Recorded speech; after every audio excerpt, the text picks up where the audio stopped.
Search for Safety, Chapter 3. Well, I haven't left yet. There's no reason we can't have a little fun before I go back east, Aunt Faye said. We had driven in silence for about 15 minutes. I noticed she was pulling into a crowded parking lot of the shopping mall. Fun was the last thing on my mind. Come on, Ben. You're starting 10th grade, and you're going to need new clothes, especially with the way you're growing. I figure your mother won't mind if we went school shopping. School shopping? It was what we did every August. Before Grandma died, she used to come with us too. As soon as back-to-school commercials would start on TV, Grandma and Aunt Faye would start getting excited. To them, school was as important as church. God put a good head on your shoulders. It's your job to use it, Grandma would say all the time. Grandma's right, Aunt Faye always chimed in. The reason I'm a teacher is because I got an education and made something of myself. That's what you're going to do too, Ben. For a while, it seemed that way. When I was little, I was a good student, and they were always proud of me. See how smart Ben is? Grandma would say each time I brought my report card home with A's and B's. One day, he's going to be president. That all changed in middle school. That's when I started caring more about my friends than my schoolwork. My grades got so bad, I failed 6th grade. My aunt and grandma were so mad they grounded me the entire summer. No TV, no video games, no computer, not even a radio. All they gave me were books. For a while, I didn't open them, but then I got so bored, I started reading. I liked it. My old friends made fun of me. Who you trying to be? They'd say if they caught me carrying a book. But they weren't the ones with Grandma and Aunt Faye nagging them all the time. And they didn't have the guilty feeling I had whenever we went school shopping after my problems in the 6th grade. It felt so wrong to see my family spending their money on my new school clothes when all I did there was fail. Maybe it was the books or the guilt. I'm not sure. But I never failed again. It all happened years ago, but I still remember it like it was yesterday. Aunt Faye did too. I could see it in her eyes. Come on, Ben, she said again. Let's make sure you're ready for Bluford. I nodded and stepped out of the car, wondering if it was the last time Aunt Faye and I would shop together. Hours later, after buying clothes and getting tacos at the food court, Aunt Faye and I drove back to the house. Larry's car was parked at the curb outside when we arrived. Seeing it made my stomach turn. Before I go, I want to give you something, Ben, Aunt Faye said as I got ready to leave. She handed me an envelope. What's this? I asked, opening it up. There was $50 inside. You already bought me clothes, Aunt Faye. You don't need to be spending more on me, I said, trying to hand it back to her. She brushed my hand aside. Keep it, Ben. Call it rainy day money. When you need it, use it, she said. You're old enough to spend it wisely. I shook my head but hid the money deep in my pocket. Thanks, I said, wishing Grandpa would get better and Aunt Faye would never leave. She smiled at me and then eyed our house. I think I'll come in for just a minute, she said. Maybe Larry knows when your mother's coming home today. We walked towards the front door. I could hear the TV growing louder as we got closer. I opened the door and found Larry sitting in his chair, flipping channels, a beer in one hand, the remote in the other. The TV was so loud my ears hurt, but he didn't seem to care. His eyes narrowed for a second when he saw Aunt Faye. Larry, can you turn that down a little bit? She asked. I knew she was checking out the house. There was a barely hidden frown on her face the whole time. Larry turned the TV down slightly, but it was still pretty loud. I hope y'all put some curtains up, Aunt Faye said. The only coverings on the front windows were the tattered green shades that came with the house. Yeah, well, it's hard to be working and fixing things up at the same time, Larry said. You're welcome to come in and do it yourself if you want, but I hear you're leaving us soon. I could tell Larry was happy to say this. You could hear it in his voice. I'm sure Aunt Faye heard it too. My plane leaves the Saturday before Labor Day, Aunt Faye said. I need you to take good care of Ben and Geneva while I'm away. They can take care of themselves, Larry replied between sips of his beer. They don't need you or me doing it for them. Aunt Faye frowned, but Larry ignored her. He flipped stations a few more times, stopping on a sports channel. Tell Geneva I'll call her later, Aunt Faye instructed. Larry grunted and gulped his beer again. She shook her head and asked me to come out to her car with her. I'll try to get back here one more time before I leave, she said when we got outside. If you need anything before then, call me. Understand? I nodded.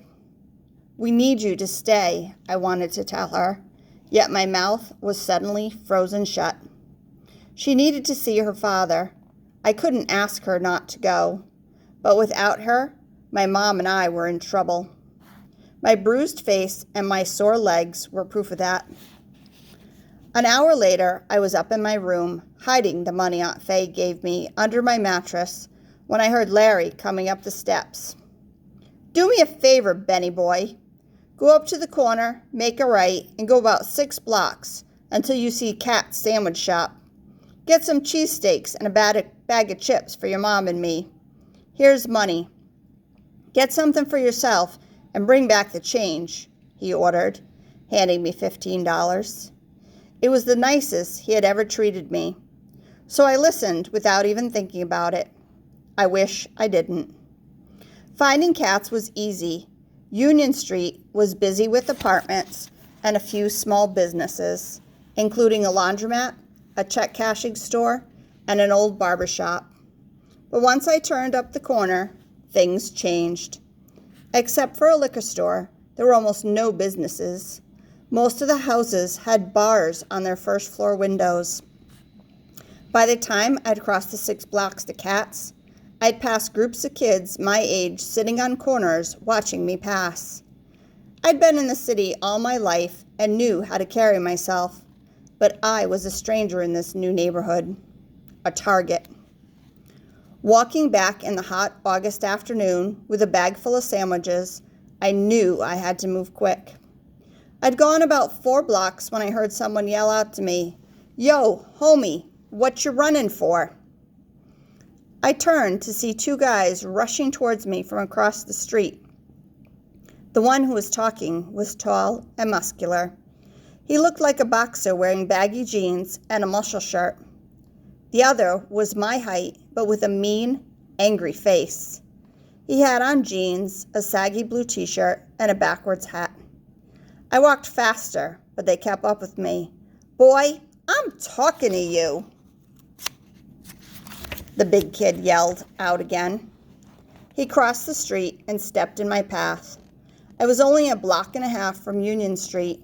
I could see it in the distance, but it was still too far away. "Man, I don't have time for this. I gotta be somewhere," I said, trying to step around him. I shifted the sandwich bag so my right hand was free, just in case I had to hit someone. "You ain't going nowhere until we say so," the kid said, blocking me and turning to his friend. "Shamar, check out what he's got," he said, nodding towards the bag in my arm. Shamar tried to yank the sandwiches from my arm, but I held on. "Get out of my face," I said, shoving him back. That's when a fist crashed like a brick against my sore jaw. The hit spun my head around and sent pain shooting through my face. I was still on my feet when someone kicked my leg right where Larry had the day before. I felt like someone was stabbing me. It hurt so bad. I screamed and went down on the sidewalk, dropping the sandwiches. "Dude is soft," someone said then. They had no idea I was already hurt. Hands started rifling through my pockets as I struggled to get up. "Get off me," I yelled, managing to elbow Shamar. He backed away. "Hit him again, Rodney," he urged. I braced myself. A second punch exploded into my stomach, and I went down again, fighting for my breath. By the time I picked myself up, Shamar and Rodney were gone. So were the sandwiches and all Larry's change. My heart was pounding when I got home. I was afraid to tell Larry what happened. As soon as I walked in, I spotted Mom sitting on the couch, a Marlboro in her mouth.